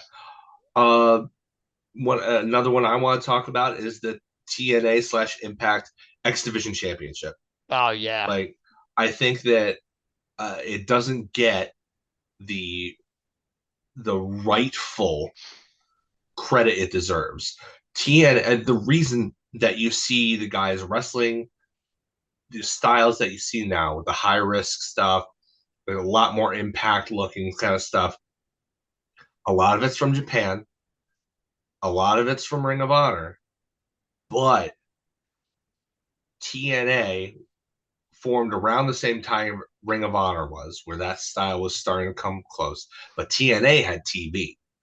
That style that grew out of the cruiserweight style from mid to late WCW was given the platform that it rarely had, even in WCW. Like, they always feature the cruiserweights, but they were never really taken seriously. And although I love that cruiserweight division, the X division, what do they say? The tagline is not about weight limits; it's about no limits. You Mhm. know, one of the longest reigns of that title's history was by Samoa Joe, a guy who was about 300 pounds but could still move around like any of the guys that he was facing. Oh yeah. You know, he was doing tornadoes over the top and stuff like that. Like, it was that style would become the style that the X division maybe not pioneered, but was first giving a showcase to, Mhm. on a bigger stage. That would become the dominant style 10 years down the road. All your favorite guys utilize that indie style that came out of the X division, or vice versa. It was synonymous, really. Like, that's when it was first promoted as its own thing, as it's something to watch out for, something that was different. That was the future. The X Division Championship, the belt itself, sometimes looked absolutely horrendous, but there were a lot of times, not gonna lie, where they gave it to somebody who did not fit the mold. Bobby Lashley had no business holding the X Division Championship. No. Kurt Angle didn't really fit the mold either. No. But, like, you know, it, it was far more influential on not only TNA, not only the indie scene, but on WWE and eventually AEW, which everybody's an X Division guy essentially. Yeah, Um, basically. that It's so influential, and nobody really talks about it because the glory days of TNA are behind us. Really, like, they're Mhm. coming on a little resurgence now, but, like, the peak of like 2006, 2005. I mean, that's long in the past now. I mean, there have been several times when I thought that promotion is dead and buried, and it keeps coming back, but it's never hit the heights that it once did. They're Yeah. doing well now, and you know, God bless them. But, like, they were never more noteworthy than Yeah. when they had that really really healthy X division. Yeah. Yeah. That was like the best time to For watch sure. TNA, and I did for the most That part. triple threat match at Unbreakable 2005, I think it was, Mhm. Samoa Joe, Christopher Daniels, AJ Styles for the X division headlined that pay-per-view and is among the best triple threat matches in history. Yeah. Like, to this day, that's almost a 20-year-old match, and it's still to this day in rarefied air. in that Yeah, match type. And there's a that's reason for very that. good. Yeah, there. Yeah, I mean, the X division was one of the reasons I would ever turn on TNA. So, I mean, I mean, it certainly that wasn't speaks for for Jeff itself. Jarrett retaining the NWA title with the millionth time he hit somebody with a guitar. Definitely not. Yeah. Okay. Well, I mean, we did two non WCW, so we'll go back to WCW because, of course, that's the. I mean, I really love the cruiserweight title, man. I Yep. mean, who didn't? I don't think. I think that's one that everybody can get behind. Some of the I greatest love the wrestlers in the look of world. that belt too. Yeah. That's one of my favorite belts design. The design of the belts itself of all time. Hmm. Yeah, the cruiserweight championship was always really cool looking, and well, except for that very last one, I didn't really like it too much. But they only debuted that like well like a month or two before they closed shop, so it wasn't around very long. But No, and by the time WCW was absorbed into WWE, or F at the time, Shane Helms was the cruiserweight champion, and he had already gone back to the older belts. So, yeah, yeah. So I mean, it always looked really cool, and some of the best action took place, fighting for that belt. I mean, they might not have, they didn't take it seriously on the show itself sometimes, but the wrestlers wrestling for that belt always came out and put their A game on, and it yeah, was amazing. yeah, Just all the luchadors. I mean, that was my first real exposure to them because I mean, like I knew like old school Mexican wrestling from my grandparents and stuff like that, but I didn't really know what was going on down there now. Like yeah. my grandpa, my great grandfather watched like the old Mexican luchador movies and stuff like that. So With El Santo and all them. yeah, El Santo and Yeah, all them. So like, I mean, I was exposed to some of that stuff, but I didn't know like about Juventud or the Guerrero. Well, I mean, not like Eddie, yeah, or any of those people. So like, I really wasn't schooled in any of that. So WCW provided that to me, and that changed for sure. Changed what I thought was a good wrestling match, yeah. and I think it did I industry think you're not wide alone in too. that either. I mean, No. because I had the same kind of awakening with that. Like, here are these smaller guys doing all these crazy moves I'd not seen except maybe from the 1, 2, 3 kid, no one Hart. Hmm. Yeah. Like, and even then, because they were facing bigger guys, they were usually getting the crap stomped out of them. So you didn't even see all those moves all the time No. from them. But here are these guys doing stuff that at the time for a North American audience, especially a kid, was revolutionary, Yeah. eye opening. Like there's so much more than punch kick a palooza out Yeah. there. You Right. know? I was like, wow, wrestling does different, like different wrestling is cool, man. Like, Yeah. what do they do in Japan? That was kind of my first thought, and then I found out like they do terrible things to it. Like, but because like when you like at that point, by that time they'd already started doing death matches and shit. So like if you Yeah. looked up Japanese wrestling on the internet as an American, chances are your results were going to be like Mick Foley getting his face burned off.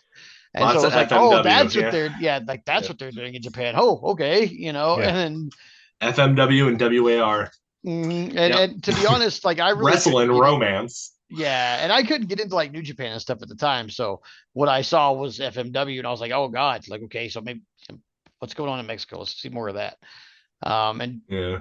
AAA is better now, I think, than it was back then. I think really WCW did a really good job of taking the best talent from like CMLL and AAA and bringing them in and presenting them in a format that like is really consumable as Yeah. opposed to I mean, well, at least for us as an audience, I'm sure it's consumable for audiences in their home country the way it's presented in their home country, but I'm just not that in touch with their culture, unfortunately. So I need it packaged up in stupid American fashion, Yeah. because I am indeed a stupid American.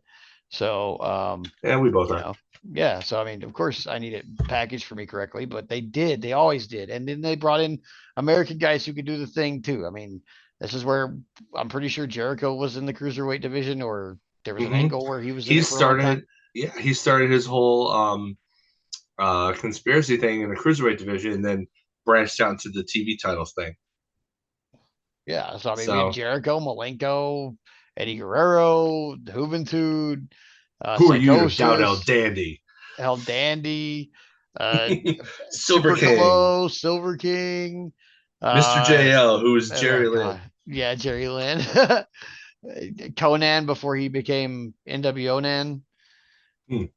Uh, He's a former God, U.S. just champ too. yeah, he is. But yeah, so many of those guys like came in and just freaking killed it. Changed Yeah. my whole perception of wrestling. All right. I guess to kind of finish off here, you got three. I guess I'll finish with three.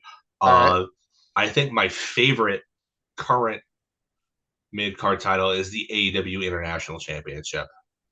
They have really gone so hard into it Oh yeah. that like it is not only a workhorse championship, but like in the early days when it was an All Atlantic title, and now more recently with Konosuke Takeshita as the holder of it, the idea was you were going to go all around the world and defend it in all these other promotions, which I thought was really cool. You know, I mean, Mm-hmm. they had the ability to do that with the Forbidden Door being open to so many other things and letting their guys do indie shows, you know, on their off days, stuff like that.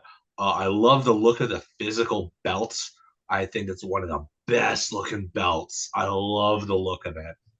And with all the flags and all the Mm-hmm. cross flags and stuff like that, it Yeah. looks like I love how it's big, but it's not too big. Like that was one of the things I always didn't really like about like the big gold belt was that it had the skinny little strap, and then the front plate was just way too big. And I just thought Mm-hmm. like, oh, that's just poor design. Like I don't like that. Like this is big, but it like flows, and it's not Mm-hmm. so big that somebody hold it who's wearing it is gonna look small compared to the belts. You Yeah. know, um, I look at the litany of guys who have won the damn thing. Pack, Orange Cassidy had this incredible 13-month run with it. Moxley main evented against Cassidy for that belt, not the world belt, the international title. Um, obviously you've got Ray Phoenix, who was kind of a fluke because he accidentally really knocked out John Moxley, and they had to call it on the fly. Uh, but then you've got Orange Cassidy again, and then you've got Roderick Strong, and Will Ospreay, and now Mm-hmm. Konosuke Takeshita. That's a murderer's row. That in its 2 years or so of being a thing, that already is a super rich history right there. Those are guys that are going to be the futures of the company or are already the present. Like that is like in a company with too many titles that AEW does have, well, you might as well make one of them like basically the world title, but not the world title. Like, and that's to me, that's what the international championship has become because they give Yeah. it to like the just the best workhorses that people love to see their matches. They have enough championship defenses where it's like, yeah, like this is something that you want to go for. Honestly, there have been points in that title's history where I think it's been even worth more than the world title, given the focus that's been placed on it. Yeah. Like that's I mean, maybe that's going outside of what its intended purpose is, but it's certainly not a bad thing to have a roster where one of your mid card title holders is essentially seen as better than the world champion because that means that you can book him in the future to be the world champion and he'll draw. Yeah. And Yeah. that is the purpose of a mid card title is to get to gauge where somebody is in terms of drawing power, and then give them a run with the ball, see how far they can carry it, and if they can prove that they can carry it, then you promote them to the world title. That's the Yep. whole purpose of a mid card championship. And then so I think that even though nobody who's held that title except for Moxley has gotten to that level yet, almost every single one of those people who has worn that could easily be slotted into that role and nobody would bat an eye. It's a Yeah. I star don't think so. maker. It The definitely is. International Yeah. Championship in AEW is one of their biggest triumphs in my mind because Mhm. it's a star-making championship. Yeah. Yeah. I mean, even some of the champions you wouldn't expect, like if they somehow slotted Pac in as the world champion, like I'd believe it. He's a bastard. I, yeah, Yeah. I totally believe it. Yeah. I've said on the show before, I think that people overlook him, and Hmm. like he's one of the best pound for pound in the world.